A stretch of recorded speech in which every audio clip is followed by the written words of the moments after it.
आज के वीडियो में हम बात कर रहे हैं सस्पेंस और हाई ऑक्टेन एक्शन से भरी blockbuster film safe house. Safe house की इस रोमांचक कहानी में खो जाने से पहले वीडियो को लाइक करें, अपने दोस्तों के साथ शेयर करें और ऐसी ही जबरदस्त कहानियों के लिए हमारे चैनल को सब्सक्राइब करना बिल्कुल ना भूलें। कहानी की शुरुआत लॉस एंजलिस की उन गगनचुंबी इमारतों से होती है जो अपनी भव्यता के पीछे हजारों खौफनाक राज छिपाए हुए हैं। तारीख है 12 नवंबर 2025। सुबह के 8:15 बजे। कैमरा धीरे से नीचे आता है और एक काले रंग के भारी बख्तरबंद काफिले पर रुकता है। यह काफिला अमेरिका के सबसे शक्तिशाली लोगों में से एक का है। सुरक्षा के इतने कड़े इंतजाम कि परिंदा भी पर ना मार सके।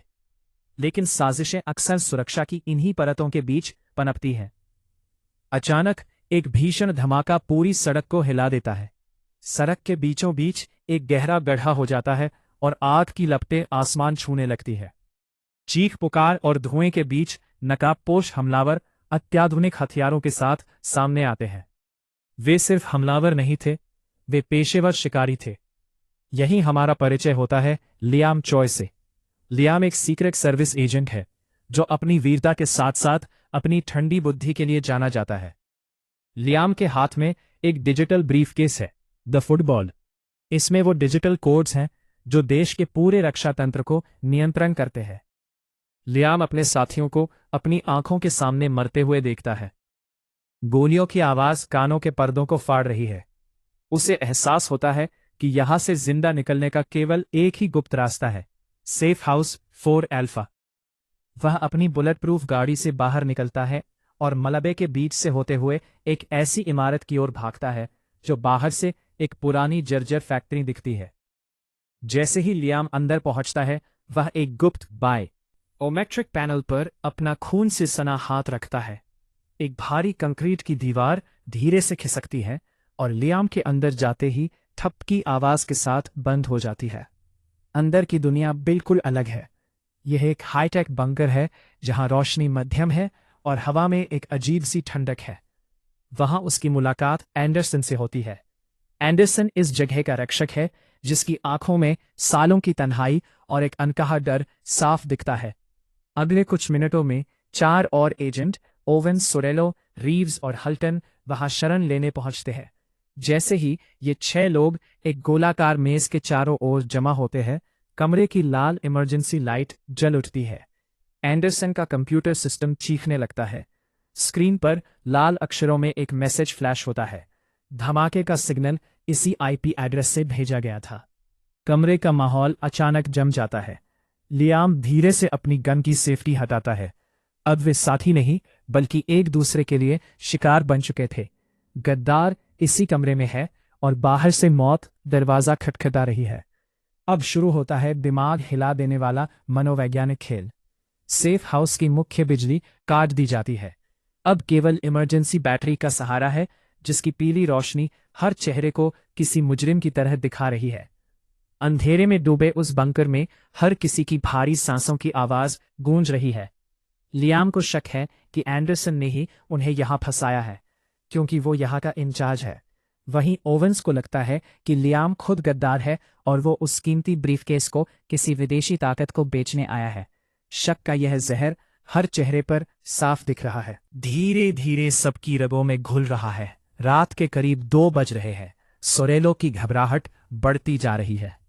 उसका मानसिक संतुलन बिगड़ने लगता है। वह चिल्लाकर बाहर जाने की जिद करता है, लेकिन हल्टन उसे रोक लेता है।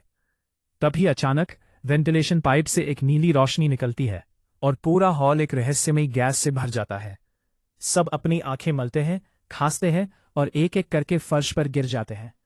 जब 15 मिनट बाद लियाम की आंख खुलती है तो वह जो देखता है वो किसी भी बहादुर इंसान की रूह कंपा देने के लिए काफी है।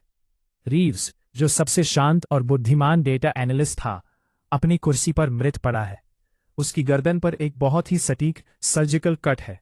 उसे मारने के लिए किसी शोर की जरूरत नहीं पड़ी। हैरानी की बात यह है कि किसी ने हमलावर को देखा तक नहीं, जबकि सब एक ही कमरे में थे। लियाम जब लाश के पास जाता है तो उसे रीव्स की मुट्ठी में एक छोटा सा कागज का टुकड़ा मिलता है जिस पर लिखा था, कोई भी सुरक्षित नहीं है। अब स्थिति और भी खौफनाक हो चुकी थी। उन्हें पता चलता है कि सेफ हाउस के अंदर कुछ ऐसे ब्लाइंड स्पॉट्स हैं जहां कैमरे काम नहीं करते। गद्दार उन्हीं गुप्त रास्तों का इस्तेमाल कर रहा है। हल्टन, जो टीम में सबसे बुजुर्ग है, लियाम के कान में फुसफुसाता है, बेटे, यह जो दिख रहा है वो सच नहीं है। अपनी परछाई पर भी भरोसा मत करना। तभी बाहर से एक और भयानक आवाज आती है। आतंकवादी अब दीवारों को थर्मल कटर से काट रहे हैं। लोहा पिघलने की गंध हवा में भर जाती है। मौत अब सिर्फ कुछ इंच दूर है। कहानी एक नया और डरावना मोड़ लेती है जब लियाम और एंडरसन, जो अब तक एक दूसरे के जानी दुश्मन बने हुए थे, मजबूरी में हाथ मिलाते हैं। सांस होता है कि अगर वे आपस में लड़ते रहे तो गद्दार का काम और आसान हो जाएगा। वे सेफ हाउस के सबसे निचले तल लेवल 4 पर जाने का फैसला करते हैं, जहां मुख्य सर्वर स्थित है। वहां पहुंचने पर उन्हें कुछ ऐसा मिलता है जिसकी उन्होंने कल्पना भी नहीं की थी। धूल से भरी पुरानी फाइलों और एन्क्रिप्टेड हार्ड ड्राइव्स के बीच उन्हें पता चलता है कि यह सेफ हाउस वास्तव में सरकार के किसी आधिकारिक रिकॉर्ड में है ही नहीं। लियाम जब एक फाइल खोलता है तो उसके हाथ कांपने लगते हैं। ये जगह वास्तव में एक ब्लैक साइट थी जिसे एक private military corporation sentinel group द्वारा संचालित किया जा रहा था। यहां उन अधिकारियों और एजेंट्स को लाया जाता था जो व्यवस्था के लिए खतरा बन चुके थे, ना कि उन्हें बचाने के लिए, बल्कि उन्हें चुप कराने के लिए। लियाम को पता चलता है कि आज सुबह जिस काफिले पर हमला हुआ वो केवल एक ट्रैप जाल था ताकि इन 5 विशिष्ट एजेंटों को इस बंकर में लाया जा सके। ये सभी 5 लोग किसी न किसी तरह से सेंटिनल ग्रुप के भ्रष्टाचार के गवाह थे। तभी अंधेरे गलियारे से एक ठंडी हंसी सुनाई देती है। एजेंट हल्टन, होल्ट मैककैलनी, छाया से बाहर आता है। उसके हाथ में एक हाईटेक रिमोट कंट्रोल है।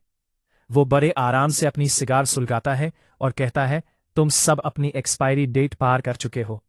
लियाम, वो ब्रीफकेस मुझे दे दो और शायद मैं तुम्हारी मौत को थोड़ा कम दर्दनाक बना सकूं। हल्टन असल में सेंटिनल ग्रुप का क्लीनर है। उसने ही रीव्स को मारा था क्योंकि रीव्स ने सर्वर को हैक करके सच जान लिया था। अचानक सेफ हाउस की छत से ऑटोमेटिक गन बुर्ज टरेट्स नीचे आते हैं और गोलियों की बौछार शुरू हो जाती है। लियाम और एंडरसन जान बचाकर एक सर्वर रैक के पीछे छिपते हैं। ओवेंस, जो दूसरी तरफ से आ रही थी, हल्टन के भाड़े के सैनिकों द्वारा घेर ली जाती है। दृश्य में जबरदस्त गन फाइट दिखाई जाती है जहां गोलियां कंक्रीट की दीवारों को मक्खन की तरह काट रही हैं। यहां वॉइस ओवर में यह गहराई से बताया जाता है कि कैसे एक रक्षक ही भक्षक बन गया है। लियाम को अब समझ आता है कि वह ब्रीफकेस ही उनकी जान का दुश्मन है और उनकी ढाल भी। फिल्म अपने आखिरी और सबसे हिंसक पड़ाव पर पहुंचती है। सेफ हाउस अब एक जलता हुआ नरक बन चुका है। हल्टन ने पूरी इमारत में सेल्फ डिस्ट्रक्ट आत्मविनाश का टाइमर सेट कर दिया है। मात्र 10 मिनट बचे हैं। एंडरसन लियाम से कहता है कि वह ब्रीफकेस लेकर छत की ओर भागे, जबकि वह और घायल ओवेंस हल्टन के सैनिकों को रोकेंगे। लियाम भागता है। उसके पीछे गोलियों की गूंज सुनाई दे रही है। वह छत पर पहुंचता है जहां मूसलाधार बारिश और गरजते बादलों के बीच हल्टन उसका इंतजार कर रहा है। छत पर दोनों के बीच एक एपिक मुकाबला होता है। कोई गन नहीं, सिर्फ नफरत और हाथों हाथ की लड़ाई। हल्टन, जो उम्र में बड़ा है लेकिन बहुत शक्तिशाली है, लियाम पर भारी पड़ता है। वह लियाम को छत के किनारे पर ले आता है जहां से नीचे गहरी खाई और जलता हुआ शहर दिख रहा है। हल्टन चिल्लाता है, तुम जैसे लोग सिस्टम नहीं बदल सकते लियाम, हम ही सिस्टम है। लियाम अपने घावों के बावजूद हल्टन की बेल्ट से एक ग्रेनेड पिन खींच लेता है और उसे जोर से लात मारता है। हल्टन की आंखों में पहली बार खौफ दिखता है। वो पीछे की ओर गिरता है और हवा में ही एक जोरदार धमाका होता है। उसी पल सेफ हाउस के अंदर से एक और बड़ा धमाका होता है। एंडरसन और ओवेंस ने नीचे के मुख्य ईंधन टैंक को उड़ा दिया था। पूरी इमारत मलबे के ढेर में तब्दील होने लगती है। लियाम किसी तरह एक लटकती हुई केबल को पकड़कर बगल की इमारत पर कूद जाता है। सभा की पहली किरण जब धुएं से भरे एले के ऊपर पड़ती है, तब वहां मलबे की एक नई तस्वीर बनती दिखती है कि आसमान में चमकती है। तो लियाम मलबे के ढेर के पास खड़ा होता है। उसके हाथ में वो ब्रीफकेस है। तभी वहां दर्जनों सरकारी गाड़ियां और हेलीकॉप्टर पहुंचते हैं। लियाम जानता है कि इनमें से कई लोग गद्दार हो सकते हैं। वो चुपचाप ब्रीफकेस की हार्ड ड्राइव निकालता है और उसे एक आवारा कुत्ते के गले में बंधे छोटे बैग में डाल देता है, जो भीड़ में गायब हो जाता है। जब अधिकारी उसके पास पहुंचते हैं तो उसके हाथ खाली होते हैं। फिल्म का अंत एक बहुत ही गहरे मैसेज के साथ होता है। लियाम को एक गुमनाम बस स्टेशन पर दिखाया जाता है। वह एक अखबार उठाता है जिसकी हेडलाइन है, करप्शन का सबसे बड़ा खुलासा, सरकार के कई बड़े नाम घेरे में। वो मुस्कुराता है और अपनी जैकेट की कॉलर ऊपर कर भीड़ में गुम हो जाता है। वॉइस ओवर गूंजता है, सेफ हाउस अब राख बन चुका है, लेकिन जो आग वहां से निकली है वह पूरे सिस्टम को जलाकर साफ कर देगी। अब कोई भी कोना सुरक्षित नहीं है, क्योंकि सच अब आजाद है। स्क्रीन काली होती है और केवल खून के लाल रंग में सेफ हाउस लिखा आता है।